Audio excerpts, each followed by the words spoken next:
우리나라에 정말 많은 대기업, 우리가 흔히 재벌이라고 부르는 기업들이 있죠. 그런데 그 중에서 참 신기하게도 대중의 사랑과 응원을 한 몸에 받는 아주 독특한 기업이 하나 있습니다. 바로 LG인데요. 오늘 우리가 사랑하는 기업 LG의 이야기를 한번 깊숙이 파헤쳐 보겠습니다. 자, 그럼 이 아주 흥미로운 역설부터 한번 시작해 볼까요? 사실 우리 사회는 재벌이라고 하면 보통 좀 비판적인 시각을 가질 때가 많잖아요. 그런데 정말 이상하게도 LG만큼은 예외예요. 왜 사람들은 유독 이 거대 기업 LG를 한마음으로 응원하게 됐을까요? 이런 특별한 애정은 그냥 대중의 이미지만 그런 게 아닙니다. 회사 내부에까지 아주 깊숙이 자리 잡고 있더라고요.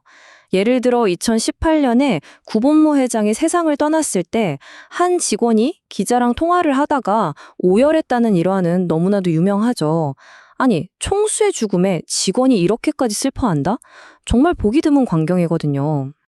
그럼 첫 번째 섹션으로 들어가서 도대체 어떻게 LG가 사랑받는 재벌이라는 이 기묘하면서도 아주 특별한 위치에 오를 수 있었는지 그 배경을 자세히 한번 들여다보겠습니다. 근데 LG를 둘러싼 미스터리는 여기서부터가 진짜 시작입니다. 뭐냐면 이렇게 대중의 절대적인 지지를 받는데 막상 사업 현실을 딱 들여다보면 LG가 늘 시장 1등은 아니었다는 거죠. 아시겠지만 주요 사업에선 경쟁사한테 밀리기도 하고 특히 스마트폰 시장에선 정말 고전했잖아요. 그러니까 1등 기업이 아닌데도 이렇게 사랑받는다? 이게 바로 LG가 가진 가장 크고 흥미로운 수수께끼인 셈입니다.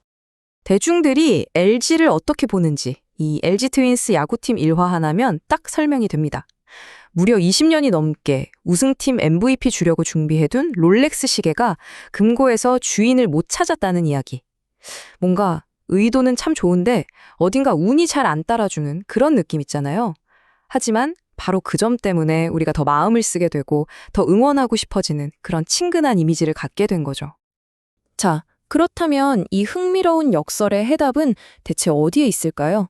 그 실마리는 바로 LG가 수십 년 동안 똑심 있게 지켜온 핵심 경영 철학, 정도 경영에서 찾을 수 있습니다. 말 그대로 바른 길로 경영한다. 바로 이 원칙입니다. 이 정도 경영을 가장 상징적으로 보여주는 게 뭐냐면 바로 병역 의무에 대한 LG 가문의 태도예요. 병역 문제로 논란이 끊이지 않는 다른 재벌가들과는 완전히 다른 행보, 정말 뚜렷한 대조를 보여주죠. 부자가 존경받으려면 그만큼 책임을 다해야 한다. 이 말이 모든 걸 설명해 줍니다. 엄청난 부에는 그만큼 무거운 사회적 책임이 따른다는 이 철학이야말로 LG 가문 대대로 전수되어 온 핵심 가치라고 할 수 있겠습니다. 그리고 이런 정도 정신은 그냥 개인의 의무에서 끝나지 않습니다. 기업 차원의 사회공헌으로 아주 자연스럽게 이어지거든요. 독립운동 유적지를 복원한다거나 학교에 공기청정기를 기부하는 것처럼요. 특히 인상적인 건 이걸 막 대대적으로 알리면서 하는 게 아니라 조용히 묵묵히 실천하는 걸로 아주 유명합니다. 하지만 여러분, 이 냉정한 비즈니스의 세계에서 선한 기업으로 남는다는 건요, 때로는 정말 혹독한 대가를 치르기도 합니다. 정도 경영이 LG에게 영광을 가져다 준 건 맞지만 그만큼 깊은 그림자도 드리웠다는 거죠. 그 중에서도 가장 뼈아픈 대가는 바로 1999년 IMF 외환위기 때였습니다. 당시 정부가 주도했던 빅딜 정책 때문에 미래의 핵심 성장 동력이었던 반도체 사업을 정말 눈물을 머금고 매각해야만 했죠. 이 결정이 얼마나 큰 손실이었는지 이걸 아주 실감나게 보여주는 데이터가 하나 있어요. 자, 2018년 딱 한 해만 놓고 볼게요.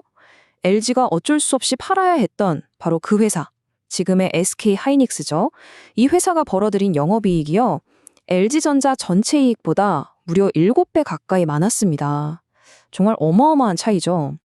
반도체라는 확실한 캐시카우, 그러니까 돈 버는 기계를 잃었다는 건 단순히 사업 하나를 잃은 것 이상의 의미를 가집니다. 스마트폰처럼 막대한 투자가 계속 필요한 신사업에서 손실이 나도 버텨줄 든든한 버팀목이 사라져버린 셈이니까요. 결국 이게 LG가 그 치열한 스마트폰 시장에서 고전하게 된 아주 중요한 원인 중 하나가 된 겁니다. 자, 그렇다면 LG는 어떻게 70년이 넘는 이 긴 시간 동안 이 독특한 정도 경영 문화를 쭉 지켜올 수 있었을까요? 그 비결은 LG 가문의 또 다른 특별함에서 찾을 수 있습니다. 바로 경영권을 두고 공개적으로 싸우지 않는다는 점이죠. LG는 장자 승계라는 어떻게 보면 좀 구시대적으로 보일 수도 있는 아주 엄격한 원칙을 고수합니다. 그리고 함께 사업을 일구었던 형제나 동업자들은 아주 평화롭게 분리해서 독립하죠. 우리가 아는 GS나 LS그룹이 바로 그렇게 탄생했습니다. 이 전통 덕분에 다른 재벌가에서 흔히 보는 골치 아픈 경영권 분쟁을 막고 놀라울 정도로 효과적으로 가문의 평화를 지켜온 겁니다. 이 장자 승계 원칙에 대한 의지는 정말 상상을 초월할 정도로 확고합니다.